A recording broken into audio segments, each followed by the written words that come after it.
ସାରା ଜୀବନ ସୁସ୍ଥ ରହିବା ପାଇଁ 20ଟି ଅମୂଲ୍ୟ ଉପାୟ।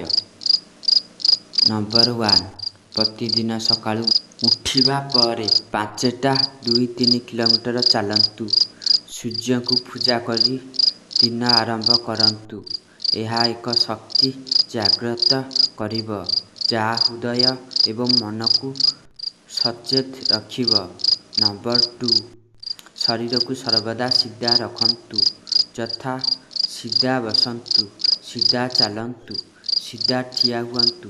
ଦେଖିବେ ଶରୀର ସର୍ବଦା ସୁସ୍ଥ ରହିବ। ନମ୍ବର 3, କେବଳ ଖାଦ୍ୟ ମାଧ୍ୟମରେ ସୁସ୍ଥ ବଜାୟ ରଖିବାକୁ ଚେଷ୍ଟା କରନ୍ତୁ। ସର୍ବଦା ଖାଦ୍ୟକୁ ଭଲ ଭାବରେ ଚୋବାଇ ଚୋବାଇ ଖାଆନ୍ତୁ। ଏହାଦ୍ୱାରା ଆପଣଙ୍କର ହଜମ ଠିକ୍ ଭାବରେ ହୋଇଥାଏ, ସ୍ୱାସ୍ଥ୍ୟ ମଧ୍ୟ ଠିକ୍ ରହିଥାଏ। ନମ୍ବର 4, ମେଦବହୁଳତାର ମୁଖ୍ୟ କାରଣ ହେଉଛି ତେଲ ଏବଂ ମିଠା ଖାଦ୍ୟ। ଏହା ଖାଇବା ଆମ ଦେହର ଚର୍ବି ଅଂଶକୁ ବଢ଼ାଇଥାଏ ଏବଂ ଶରୀରରେ ଅଳସୁଆ ଏବଂ ଅସ୍ଥିରତା ସୃଷ୍ଟି କରିଥାଏ। ଏହି ପଦାର୍ଥଗୁଡ଼ିକ କେବଳ ସୀମିତ ପରିମାଣରେ ଖାଇବା ଉଚିତ।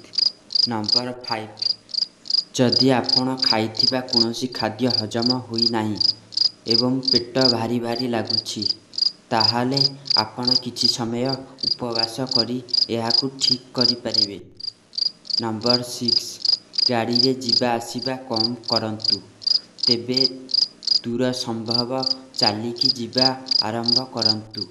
ଏହା ଆପଣଙ୍କ ମାଂସପେଶୀକୁ ବ୍ୟାୟାମ କରିବ, ଯାହା ଆପଣଙ୍କୁ ସୁସ୍ଥ ଏବଂ ଆକର୍ଷକ ରଖିବ। ନମ୍ବର 7, ଖାଦ୍ୟରେ ସର୍ବାଧିକ ପରିମାଣରେ ଫଳ ଏବଂ ପନିପରିବା ବ୍ୟବହାର କରନ୍ତୁ। ଏହା ଅଧିକ ଭିଟାମିନ୍ ଯୋଗାଇଥାଏ। ନମ୍ବର 8, ଆପଣଙ୍କର ମନରେ ଅଳସୁଆ ହେବାକୁ ଦିଅନ୍ତୁ ନାହିଁ। ତୁରନ୍ତ କାର୍ଯ୍ୟ କରିବାକୁ ଇଚ୍ଛା ରଖନ୍ତୁ। ନମ୍ବର 9, ଘରର କାମ ନିଜେ କରନ୍ତୁ। ଏହା କରିବା ଦ୍ୱାରା ବ୍ୟାୟାମ ହୁଏ, ଆପଣ ସୁସ୍ଥ ରହିବେ। ନମ୍ବର 10, ସଦାବେଳେ କାମରେ ବ୍ୟସ୍ତ ରୁହନ୍ତୁ। ଏହା ଦୀର୍ଘାୟୁ ପାଇଁ ଏକ ମାଗଣା ଔଷଧ, ତେଣୁ ସଦାବେଳେ ନିଜକୁ ବ୍ୟସ୍ତ ରଖନ୍ତୁ। ନମ୍ବର 11, ଭାରତ ହେଉଛି ଏକ ଗରମ ଦେଶ, ସେଥିପାଇଁ ସଦାବେଳେ ପତଳା ଡ୍ରେସ୍ ପିନ୍ଧିବା ଦେହ ପାଇଁ ବହୁତ ଭଲ ଅଟେ। ନମ୍ବର 12, ଦିନକୁ ଅତି କମରେ 7ରୁ 8 ଗ୍ଲାସ୍ ପାଣି ପିଇବା ଦରକାର। ଆପଣ ଚାହିଁଲେ 10ରୁ 12 ଗ୍ଲାସ୍ ପାଣି ପିଇପାରିବେ। ନମ୍ବର 13, ଏସିରେ କମ୍ ରୁହନ୍ତୁ। ଆପଣ ଶରୀରରୁ ଯେତେ ଅଧିକ ଝାଳ ବାହାରିବ, ଆପଣ ସେତେ ଅଧିକ ସୁସ୍ଥ ରହିବେ। ନମ୍ବର 14, ସକାଳୁ ଓ ରାତିରେ ଦାନ୍ତ ଘଷନ୍ତୁ। ଆପଣଙ୍କ ଦାନ୍ତରେ କେବେ ବି ପୋକ ଲାଗିବ ନାହିଁ। ନମ୍ବର 15, ମଇଦାରେ ଜିନିଷ କମ୍ ଖାଆନ୍ତୁ।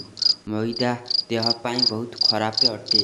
ନମ୍ବର 16, ଶରୀର ପାଇଁ କେବଳ ସୂତା ପୋଷାକ ଭଲ ଅଟେ, ସେଥିପାଇଁ ଶୋଇବା ସମୟରେ ପତଳା ପରିଷ୍କାର ଏବଂ ସୂତା ପୋଷାକ ପିନ୍ଧି ଶୁଅନ୍ତୁ।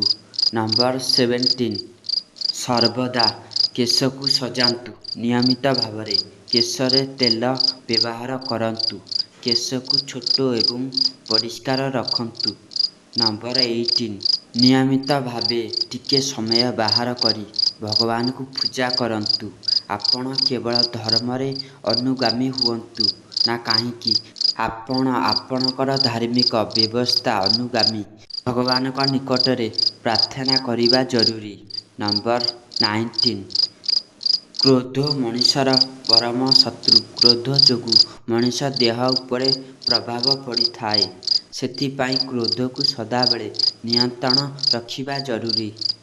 ନମ୍ବର 20, ରାତିରେ ଖାଇକି ଶୋଇବା ପୂର୍ବରୁ କିଛି ସମୟ ଚାଲିକି ଶୋଇଲେ ଦେହ ସଦାବେଳ ପାଇଁ ଭଲ ରୁହେ।